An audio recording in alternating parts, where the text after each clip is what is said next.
Good morning दोस्तों। चलो आज करते हैं टेरेस गार्डन की टूर। दिखाती हूँ आपको अभी मेरे टेरेस में कौन कौन सी सब्जियाँ ग्रो हो रही है। मैं हूँ जिगीसा और स्वागत है आप सबका मेरी gardening channel green leafy tales में। यह मेरी बालकनी का टेरेस है और दूसरा टेरेस ऊपर का यहाँ पर है। मैंने दोनों ही छत पर ऑर्गेनिक तरीक़ों से वेजिटेबल ग्रो की हुई है। चलो जानते हैं डिटेल में और साथ में बताऊंगी कुछ गार्डनिंग टिप्स, इसलिए एंड तक बने रहे। स्टार्ट यहाँ से करते हैं। तो यहाँ पर लगी है धनिया। धनिया मैंने 4 बैच में लगाई हुई है, अक्टूबर से लेकर जनवरी तक। जैसे जैसे मेरे कंटेनर खाली होते गए, खाद मिट्टी का इंतजाम होता गया, मैंने धनिया के सीड डाले थे ग्रो होने के लिए। इन 2 कंटेनर में मैंने फर्स्ट वीक जनवरी में धनिया के सीड डाले थे जो अच्छे से जर्मिनेट हो गए हैं। गार्डनिंग टिप्स, आपको धनिया की हार्वेस्टिंग उसके लीव तोड़कर ही करनी है, पूरा रूट से नहीं निकलना। और हार्वेस्टिंग के बाद गोबर की खाद या वर्मी कंपोस्ट देना है, जिससे फिर से ग्रो हो जाएगी धनिया और बार बार आपको मिलेगी हार्वेस्टिंग। यहाँ पर है कॉलीफ्लावर जो बनना स्टार्ट हो गई है। मैंने पहले भी आपको कॉलीफ्लावर की हार्वेस्टिंग दिखाई हुई है। कॉलीफ्लावर विंटर में अच्छे से ग्रो हो जाती है। इन दोनों में अभी फूल बनना स्टार्ट नहीं हुआ। ऐसा इसलिए हुआ क्योंकि यहाँ पर धूप कम आती है। गार्डनिंग टिप्स, वेजिटेबल प्लांट को ग्रो होने के लिए और इनमें फल फूल लगने के लिए सनलाइट बहुत ज़रूरी है। मिनिमम 6 घंटों की धूप मिलेगी तभी अच्छे से फ्लावरिंग और फ्रूटिंग होती है। अब आते हैं कैबेज पर। यहाँ पर कैबेज बनना स्टार्ट हो गई है। कैबेज, कॉलीफ्लावर एंड ब्रोकली एक ही कैटेगरी की वेजिटेबल है जिनको लगाया जाता है सैपलिंग से विंटर सीजन में। सैपलिंग लगाने से हार्वेस्टिंग तक लग जाता है 3 मंथ जितना टाइम।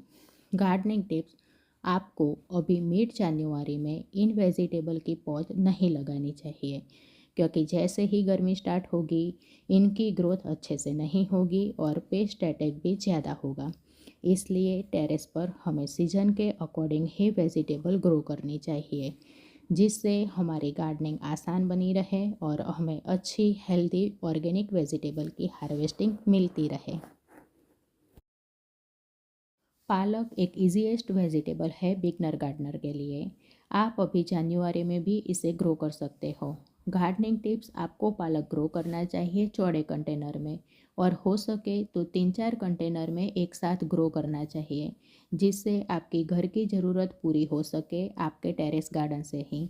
बड़े कंटेनर में आप इस तरह साइड में भी पालक के सीड डाल सकते हो ग्रो होने के लिए, जिससे हम ज़्यादा से ज़्यादा यूटिलाइज़ कर सके गार्डनिंग स्पेस को। अब आते हैं बैंगन पर। बैंगन की कई वैरायटी होती है। मेरे पास 2 वैरायटी के बैंगन के प्लांट हैं। ये जो प्लांट है इन पर लगते हैं छोटे पर्पल कलर के बैंगन। गार्डनिंग टिप्स बिगनर के लिए, बैंगन के प्लांट 1-2 साल तक आसानी से गार्डन में चलते हैं, हमें साल भर अच्छी हार्वेस्टिंग देते हैं और गार्डनिंग केयर की भी इनको ज़्यादा ज़रूरत नहीं होती। इसलिए यदि आपके पास टाइम कम है, ज़्यादा गार्डनिंग के लिए समय नहीं निकाल पा रहे, फिर भी आपको कुछ ग्रो करना है ऑर्गेनिक तरीक़ों से अपने घर पर, तो आप बैंगन से स्टार्ट कर सकते हो। बैंगन आपको अवश्य सफलता देगा। यह एक दूसरी वैरायटी का बैंगन का प्लांट है जिन पर लगते हैं बड़े पर्पल कलर के बैंगन। इन प्लांट को मैंने 1 मंथ बिफोर ही लगाया हुआ है और इनमें फ्रूटिंग स्टार्ट हो गई है, आप देख सकते हो।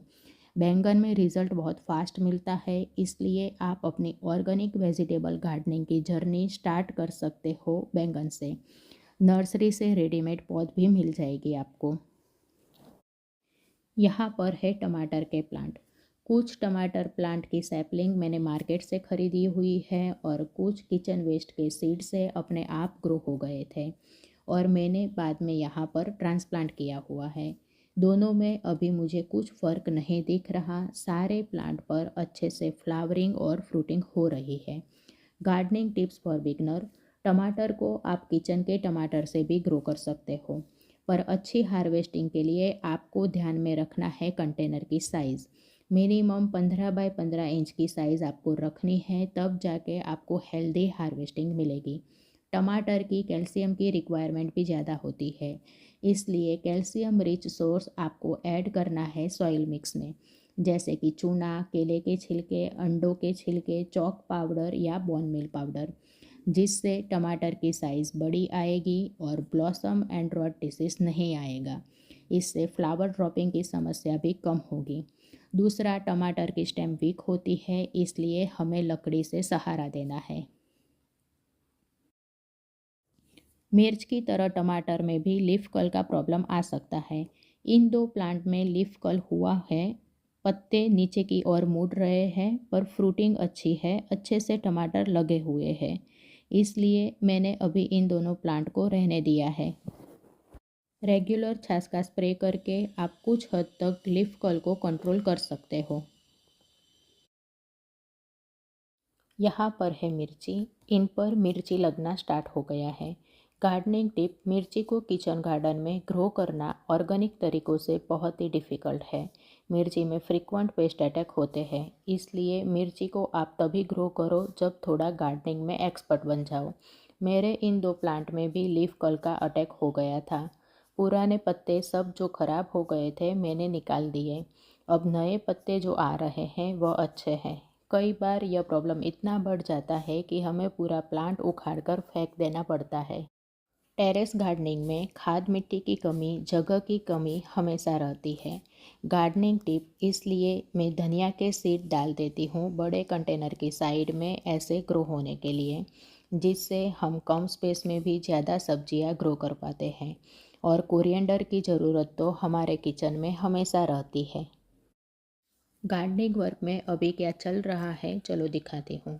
यहाँ पर बेल वर्गीय वेजिटेबल जैसे कि लौकी, तुरई और करेले थे।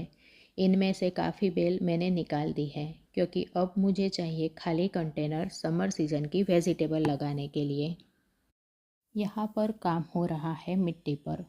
गार्डनिंग टिप्स यह है कि मिट्टी पर काम करोगे तभी अच्छी हार्वेस्टिंग मिलेगी। आपकी मिट्टी फर्टाइल, पोषक तत्वों से रिच होने के साथ पोरस, वेल ड्रेन होना ज़रूरी है कंटेनर गार्डनिंग के लिए। इसके लिए नए प्लांट लगाने से पहले मिट्टी को धूप में स्टरिलाइज करना ज़रूरी है। धूप लगने से हानिकारक फंगस और निमेटोड खत्म होते हैं। मिट्टी में ज़रूरी पोषक तत्व एयर में से मिलते हैं।